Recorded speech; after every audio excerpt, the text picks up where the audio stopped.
नमस्कार, जय भारत, जय हिंद, वंदे मातरम। साथियों, हम पढ़ रहे थे पार्ट ऑफ स्पीच और उसमें आज अपना टॉपिक है दोस्तों प्रीपोजिशन। क्या है?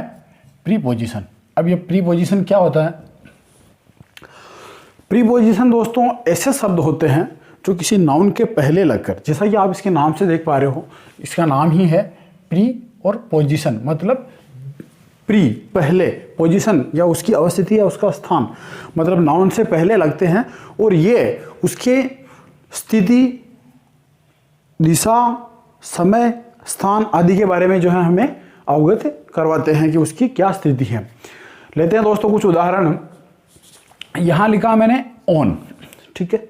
अब यहाँ आप एक सेंटेंस देखिए, the book is on the table. पुस्तक जो है टेबल के ऊपर पड़ी है। फिर नेक्स्ट सेंटेंस देखिए आप, Ram will go on Sunday. अब यहां भी ऑन आया है, यहां भी ऑन आया है। क्या इनका एक ही अर्थ है?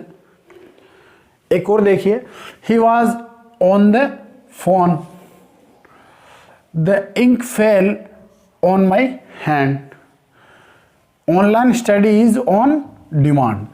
अब यहां आपने देखा 1 2 3 4 5, इन पांचों सेंटेंस में जो है ऑन का अलग अलग महत्व है, अलग अलग ये जो है नाउन्स की स्थिति, दिशा या समय के बारे में हमें इंगित करवा रहा। बात करें अगर पहले सेंटेंस की, तो यहाँ जो है दोस्तों ये बता रहा हमें उसकी स्थिति कि वो बुक जो है कहाँ है, टेबल के ऊपर है। उसी प्रकार Ram will go on Sunday. अब ये बता रहा है किसी समय के बारे में, किसी दिन के बारे में बता रहा हमें कि संडे के दिन, उस दिन जाएगा। अब वो संडे के ऊपर तो नहीं जाएगा, ऑन का मतलब यहाँ ऊपर नहीं है, यहाँ ऑन का मतलब ऊपर है। इसी प्रकार ही वॉज ऑन द फोन। अब यहाँ वो फोन के ऊपर दौड़े, फोन के ऊपर बात कर रहा था, फोन पर बात कर रहा था। He was on the phone, phone पर था। The ink fell on my hand. स्याही जो है मेरे हाथ पर गिरी। तो अब देखिए आप, यहाँ ऑन के ये हाथ के ऊपर के लिए आया है, तो यहाँ और यहाँ अगर देखा जाए तो इनका जो है सेंस एक ही निकल के आ रहा है। दूसरी चीज़, online studies on demand. Online अध्ययन, ऑनलाइन पढ़ाई जो है अभी डिमांड में है, तो यहाँ ऑन का अलग अर्थ निकल के आया। इस प्रकार ये प्रीपोजिशन जो होते हैं किसी नाउन की स्थिति, उसकी दिशा, उसके समय, स्थान आदि के बारे में हमें अवगत करवाते हैं। लेते हैं कुछ उदाहरण। On to, the monkey jumped on to the wall. अब यहाँ मूवमेंट हो रहा है, अगर कहीं मूवमेंट की बात हो तो वहाँ ऑन टू लगाया जाता है। बंदर जो है कूदा दीवार के ऊपर, मतलब किसी सतह के ऊपर जब अगर कोई चीज़ आ रही हो तो वहाँ ऑन टू का यूज़ किया जाता है। नेक्स्ट सेंटेंस लेते हैं, of, the monkey jumped of the wall. अब वही बंदर अगर उस सतह से नीचे कूदा, मतलब उस सतह से दूर हटना, अगर सतह से दूर हटने की बात हो रही हो दोस्तों तो वहाँ ऑफ का यूज़ होता है। तो यहाँ आया है the monkey jumped of the wall, और यहाँ ऑन टू मतलब सतह के ऊपर, ठीक है। फिर next, upon, the monkey fail upon the ground. मतलब वो बंदर जो है गिरा जमीन पर, मतलब वो जो बंदर दीवार पे कूदा था वो जमीन पे गिरा। तो यहाँ भी मूवमेंट हो रहा दोस्तों, देखा आपने, इन तीनों में मूवमेंट था।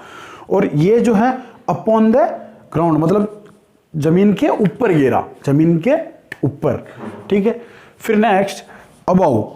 अबाउ क्या है, कहाँ यूज होता है दोस्तों ये, the bulb is about the table.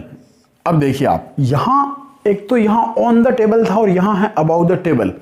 यहाँ जो पुस्तक है वो टेबल के ऊपर पड़ी हुई थी। जैसे मैं ये कहूँ कि this pen is on my hand, तो ये मेरे हाथ के ऊपर है। लेकिन अभी मैं ये कहूँ कि this sentence is about this sentence, मतलब ये इसके ऊपर है लेकिन इससे टच नहीं हो रहा है, इससे बहुत दूर है, मतलब इसके और इसके बीच में गैप है, लेकिन ये इससे टच नहीं हो रहा।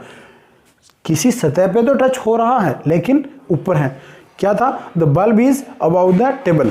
अब बल्ब जो है उस दीवार पे लगा हुआ है, जस्ट उसी बल्ब के नीचे टेबल भी पड़ी है, तो मतलब टेबल के ऊपर है लेकिन टेबल पे नहीं है, वो उस दीवार पे लगा हुआ है। समझ रहे होंगे आप।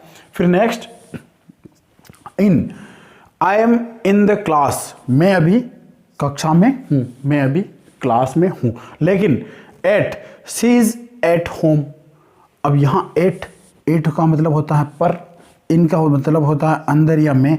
अब यहाँ तो क्लास में, यहाँ घर में है क्या वो, सी इज एट होम। अब यहाँ अगर इन लिखता सी इज इन होम तो क्या होता, यहाँ एट का मतलब ये हो रहा है जब किसी स्थान की बात हो रही हो तो अब वो होम जो यहाँ वर्ड आया अपना होम, अब वो होम के अंदर किचन में भी हो सकती है, रूम में, बेडरूम में हो सकती है, डाइनिंग हॉल में हो सकती है, गार्डन में हो सकती है, कहीं भी अभी जो है हो सकती है। तो एट होम आया और इन क्लास मतलब एक पर्टिकुलर जगह के लिए जो है नाम आया। फिर नेक्स्ट लेते हैं हम in front of, the camera is in front of me, in front of, ये जो कैमरा लगा हुआ है दोस्तों ये मेरे जस्ट सामने है। जब सामने किसी चीज़ की अवस्थिति हो तो वहाँ इन फ्रंट ऑफ का यूज़ किया जाता है। Next behind, the white board is behind me. अब ये जो बोर्ड आप देख पा रहे हैं वाइट बोर्ड, ये मेरे पीछे है। जब पीछे के सेंस में कोई बात कही जा रही हो तो वहाँ यूज़ होता है बिहाइंड। फिर next up, we were going up, हम जो है ऊपर जा रहे थे, मतलब ऊपर को दर्शाना अप और नीचे को दर्शाना होता है down. Battery is going down. अब यहाँ देखिए, यहाँ अलग चीज़ है, बैटरी नीचे जा नहीं रही, उसकी अवस्थिति, उसकी स्थिति बता रहा है, स्टेट बता रहा है कि बैटरी इज गोइंग डाउन, मतलब वो जो है डाउन हो रही है। ठीक है, ये हुआ डाउन। फिर नेक्स्ट अंडर। अब देखिए डाउन और अंडर में बहुत फर्क है। He was studying under the tree. ठीक है, अब अंडर यानी नीचे, डाउन यानी भी नीचे होता है। जिस प्रकार अप यानी ऊपर होता है उसी प्रकार अबव यानी भी ऊपर होता है। अब देखा आपने डाउन, यहाँ डाउन का यूज किस जगह किया हमने, और यहाँ under, he was studying under the tree, मतलब वह जो है पेड़ के नीचे पढ़ रहा था। तो अब पेड़ के नीचे मतलब उसकी छाया में, जैसे मैं कहूँ कि we were sitting under the bridge, तो हम जो है ब्रिज के अंदर नीचे बैठे हुए थे। जैसे मैं कहूँ कि I am teaching under the roof, मैं जो है इस छत के नीचे पढ़ा रहा हूँ, तो यहाँ अंडर का सेंस वो आ रहा है कि उस चीज़ के नीचे, उससे टच नहीं हो रहा, टच नहीं हो रहा। जैसे मैं कहूँ book is lying under the table, तो मतलब कि पुस्तकें जो है टेबल के नीचे पड़ी हुई हैं। फिर आप देखो बिलो, क्या है बिलो, ये था अंडर, ये है below. Next month the price will below 100 rupees. ठीक है, अब यहाँ बिलो का मतलब भी नीचे, बिलो का मतलब नीचे। अगले महीने जो है कीमतें जो है 100 रुपये से नीचे होगी। तो यहाँ बिलो का सेंस और अंडर का सेंस और डाउन का सेंस आप समझ पा रहे होंगे। फिर नेक्स्ट लेते हैं ओवर, ओवर यानी ऊपर। The Chetak jumped over the ravine, मतलब महाराणा प्रताप का जो घोड़ा था चेतक, जब वो हल्दी घाटी से जा रहे थे तो वो कूदा किसको, रेवाइन, उस खड्डे को, उस नाले को। तो अब यहाँ देखिए आप, ओवर मतलब उसके ऊपर से कूदा, वो उसको टच नहीं किया उसने। जब किसी को पार करने की बात हो रही हो ओवर ऊपर से, तो वहाँ ओवर का यूज किया जाता है। तो the Chetak jumped over the ravine. फिर नेक्स्ट बिटवीन, बहुत बार सुना होगा। बिटवीन का यूज कहाँ होता है दोस्तों, जब कोई कंपैरिजन किया जा रहा हो या जब कोई दो वस्तुओं के बीच की बात की जा रही हो। जैसे she is only sister between two brothers, वह जो है इकलौती बहन है दो भाइयों के बीच में वह। अब जैसे मैं कहूँ कि I am standing between white board and camera, मतलब कैमरे और बोर्ड के बीच में मैं खड़ा हूँ। जब दो वस्तुओं की बात हो रही तो वहाँ होता है दोस्तों बिटवीन का यूज। और वहीं बात की जाए अगर दोस्तों अमोंग की, तो I am sitting among friends. अब यहाँ ये अमोंग जो है बहुत सारों के लिए यूज हुआ कि मैं बहुत सारे दोस्तों के बीच में जो है बैठा हूँ, और बिटवीन होता है दो के बीच में। ठीक है, फिर नेक्स्ट नियर, नियर का मतलब होता है निकट या पास। The temple is near my house, मेरे घर के पास में जो है मंदिर है।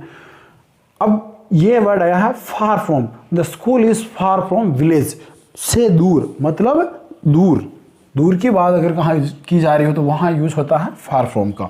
फिर आता है along, he is going along the road, मतलब सीधे जाने की अगर बात हो रही हो तो वहाँ यूज होता है दोस्तों अलोंग का, मतलब he is going along the road, वह जो है रोड के सहारे या रोड पे सीधी जा रही है, जा रहा है। फिर नेक्स्ट अराउंड, अराउंड का मतलब होता है दोस्तों चारों ओर, उसके चारों ओर। We were walking around the garden. तो अब यहाँ जो वॉकिंग का काम जो हो रहा है वो अराउंड हो रहा है गार्डन के, मतलब गार्डन के चारों ओर। फिर इसी प्रकार next towards, the lion was coming toward him, मतलब जो शेर जो है उसकी तरफ आ रहा था, मतलब उसकी तरफ आना, उसकी तरफ आना मतलब पास आना। वहाँ के सेंस में अगर पास आने के सेंस में अगर बात की जाए तो टूवर्ड, और अवे फ्रॉम दूर जाना, अवे फ्रॉम होता है दोस्तों दूर जाने के सेंस में बात की जाती है। तो she was going away from me, वह जो है मुझसे दूर जा रही थी। तो ये यहाँ अवे फ्रॉम का यूज हुआ। फिर इसी प्रकार नेक्स्ट देखिए आप, इनटू, ठीक है, यहाँ इन था और यहाँ इनटू है। तो the police is going into the house, जब किसी के अंदर जाने की बात हो रही हो, अंदर, यहां मूवमेंट हो रहा है, मूवमेंट हो रहा है, वहां इनमें जरूरी नहीं कि मूवमेंट हो, लेकिन यहां इनमें इनटू में जो है मूवमेंट हो रहा है। तो the police is going into the house, police जो है उस घर के अंदर जा रही है। आउट ऑफ, इसी का उल्टा होता है दोस्तों आउट ऑफ, बाहर आना, यहां भी मूवमेंट होता है। The thief is coming out of the house, तो यहां गोइंग इनटू और कमिंग आउट ऑफ मतलब वापस वहां से बाहर निकलना, जहां मूवमेंट की क्रिया हो रही है। तो मूवमेंट हो रहा है, ऑन टू आया, the thief is coming out of the house, घर से बाहर आ रहा है। इसी प्रकार देखिए एक्रॉस यानी पार, we went across the border, हम जो है बॉर्डर से पार गए। या फिर मैं यूं कहूं कि he is going across the road, तो वह जो है रोड के पार जा रहा है।